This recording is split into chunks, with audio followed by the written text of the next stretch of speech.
Hey guys, so today we're going to work a little bit more on solving rational equations. Last week you looked at how to solve rational equations when we just have a fraction, one fraction on each side of the equation, and in that case we just cross multiply, right? But if we do not have just one fraction on each side, then we can't cross multiply.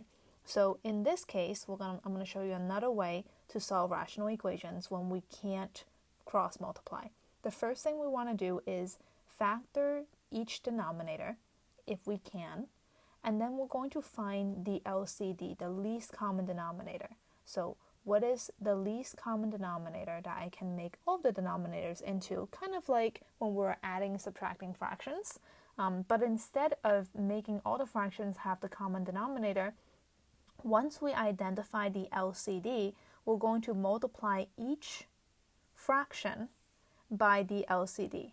We're going to multiply it to the numerator of both sides of the equation. And then we're going to cancel out any common factors, which will help us eliminate our fractions so that we don't have to work with it anymore.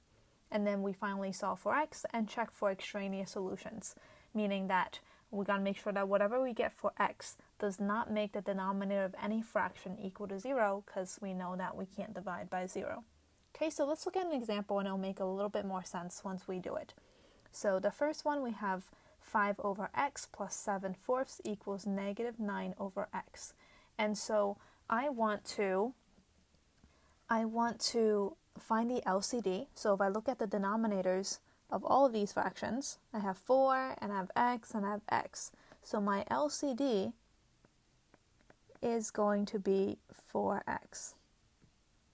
Okay, and what I'm going to do is I'm going to rewrite this and space it out. 5 over x plus 7 over 4 equals negative 9 over x. And I'm going to get rid of all of the denominators of my fractions so that I don't have to work with fractions anymore by multiplying each term, by multiplying each fraction by the LCD of 4x. And why we picked 4x is, think about it, if I want to get rid of this x, well, I have to multiply it on top. If I have an x on the top, I can cross it out, right? And that would do the same for this one. But then if I want to get rid of this 4, I would need a 4 on top, and that would cross out the 4. But I can't just multiply the 4 by just the 7. I have to do it to the entire equation. So what I'm essentially doing is I'm multiplying the whole left and right side of the equation by 4x. So I'm really multiplying this side by 4x and this side by 4x. And then we have to multiply the 4x to each term. So that's how we're distributing there. So we're going to multiply every single fraction by 4x. That will hopefully help us eliminate our denominators. Okay, so that is step number 3, multiply the LCD to each numerator on both sides of the equation. And then step 4, we're going to cancel out any common factors. So I see that in the first fraction I can cross out an x and an x. I can cross out a 4 and a 4 in the second fraction, and an x and an x in the last fraction on the right side. So now I have no more denominators. I've canceled out all of my denominators and I don't have to worry about fractions anymore. So my first term, 4 times 5 is 20, plus 7x is what's left, equals negative 36. Okay, no more fractions, and my equation is a lot simpler. So that's the goal, is to multiply both sides of the equation by some factor, which is the LCD, that will help us eliminate having to work with fractions. And if we multiply it by the LCD, we can ensure that that's going to happen. So we're going to minus 20 on both sides now. And then I have 7x equals negative 56. Okay, and then x equals negative 8 when I divide by 7. And again, check for extraneous solutions. So if I look back up at my original problem, if I plug negative 8 in to this x and this x, it still does not give me 0, so I'm good to go there. Okay, let's look at the second problem. I have 1 as a fraction, it's just 1 over 1, that's all, nothing special. Okay, minus 8 over x minus 5 equals 3 over x. So my LCD in this case, how I figure it out is I kind of look at, all right, how do I get rid of this x? I need to multiply the 3 by x. And so I can't just multiply the 3 by x, I have to multiply to the whole equation. Whatever I do to the right, I have to do to the left, right? So x is going to be part of my LCD. And then to get rid of this x minus 5, I need an x minus 5 on top as well. And again, I just can't multiply it by just one term. I have to multiply to every one of them. So if I multiply the left and right side of my equation by x and x minus 5, that would ensure that all of my denominators are going to cancel out and I don't have to work with fractions anymore. So that's my LCD, x times x minus 5. Okay, so again, I'm going to space things out and rewrite 1 minus 8 over x minus 5. Okay, that's one factor, equals 3 over x. And I'm going to multiply both sides of the equation by x times x minus 5.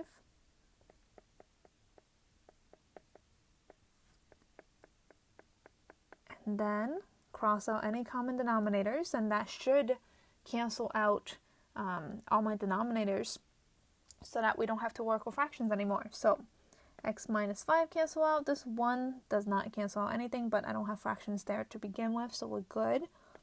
X over x cancels out on the right, and I just have a little bit of cleaning up to do. Okay, so my first term, I'm going to distribute that x squared minus 5x, and then looks like minus 8x, right, that's all that's left, equals, and then I'm going to distribute that 3 to the x minus 5, 3x minus 15. There we go. Okay, so then from there, we have a quadratic, I have x squared, right? So let's move everything to the left. Let's minus 3x on both sides, and let's add 15 to both sides so that we can move everything to one side and set equal to 0. But I can combine like terms on the left first. Negative 5 and negative 8 is going to give me negative 13x. Okay, and then I'm going to move everything to the left. So x squared, if I minus 3x from 13x, I'm going to have negative 16x, and then add 15 on both sides. Plus 15 equals 0, and then we're going to solve by factoring. So let's go ahead and factor two numbers that can multiply to give me 15 and add to give me 0. That adds to give me negative 16. That would be negative 1 and negative 15, right? Very easy. Multiply to give me positive 15 and add to give me negative 16. And then once we factored, we set each factor equal to 0 and solve our little mini equation. So x minus 1 equals 0, in which case x is 1, that's one of my answers. X minus 15 equals 0, in which case x equals 15, that's another one of my answers. So in this case, I have two possible answers for x, and when I plug them into the original equation, I just have to do a quick check. Neither 1 nor 15 makes any of my denominators equal to 0, so I'm good there. And those are my two answers. All right, let's look at something a little trickier. Okay, so for C, again, step 1 is to kind of identify our LCD. In this case, I need to think about what you want to cross out from the denominator so that we don't have to work with fractions. I want to get rid of that 5, so that 5 is in there, and 5 is in both places, so that covers both, okay? And I want to get rid of that x right here, but this one has two x's. So if I can get rid of both of those x's, x squared, that should cover this one. Okay, so my LCD is 5x squared, and that's what I'm going to multiply to each fraction.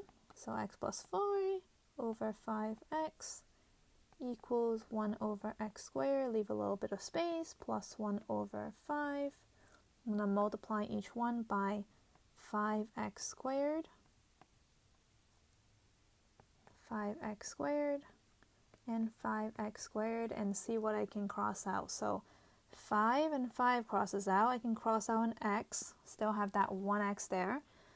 X squared and x squared can cross out. 5 and 5 can cross out. So now all my fractions are gone. I'm good to go. I have x that I have to distribute to this x plus 4. So that's going to be x squared plus 4x equals, and the only thing left here is 5 plus x squared.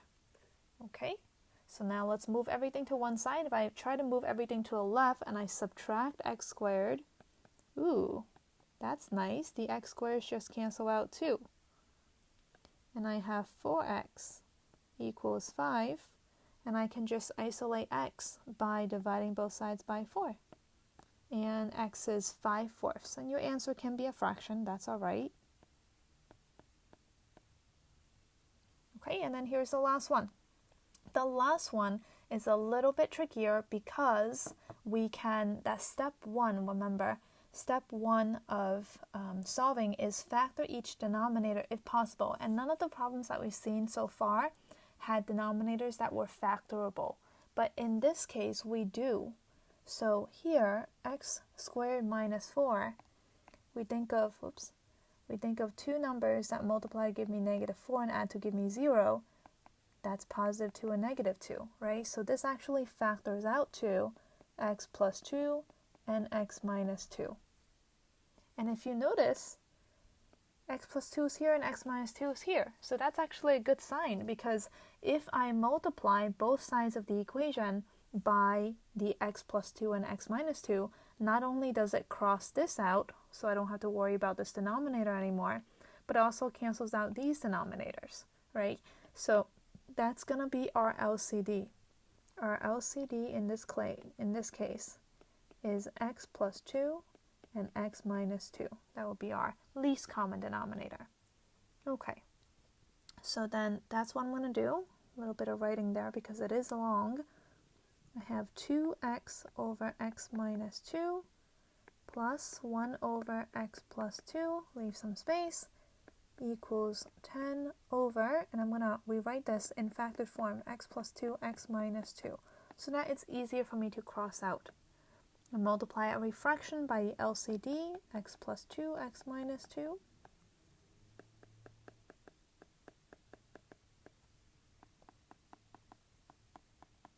Okay, so just whatever we do to one side, we have to do to the other side, to every term. And then we're going to cross out what we can. So first fraction, x minus 2 cancels out. Second fraction, x plus 2 cancels out. And on the right side, they both cancel out. So that's really nice. And so now after we cross out, we have no more fractions. Time to do some cleaning. I'm going to distribute this 2x to the x plus 2. So that's going to give me 2x squared plus 4x. And then plus 1 times x minus 2 is just x minus 2 equals 10. Okay, a lot nicer, right? Okay, let's do some combining like terms there. I've got 2x squared plus 4x and 1x gives me 5x. And I can also move that 10 over to set the equation equal to 0. So I'm going to subtract 10 on both sides. That will give me -12 equals 0. Okay, so then from there, we have to factor. So you could do ACB, or you can do guess and check, solve by factoring. This one's a little bit trickier because my leading coefficient is not 1. So when I factor, I think about, all right, I want to find two numbers that multiplies to give me A times C. So in this case, that's 2 times -12, not just -12, right? -24. That adds to give me 5. Okay, so that's two numbers that multiply to give me -24 and add to give me 5. Could be 8 and 3. And I want to add to give me +5, so -3 and +8, that could work. So that's how I'm going to split up my 5x.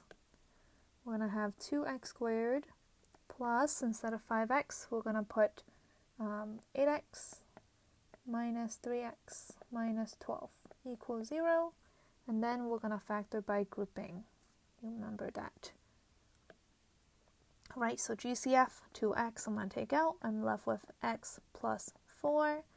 Second group, negative 3 is my GCF. I'm left with x plus 4 as well. And from both of these groups, I have x plus 4 in common. So I'm going to take that out.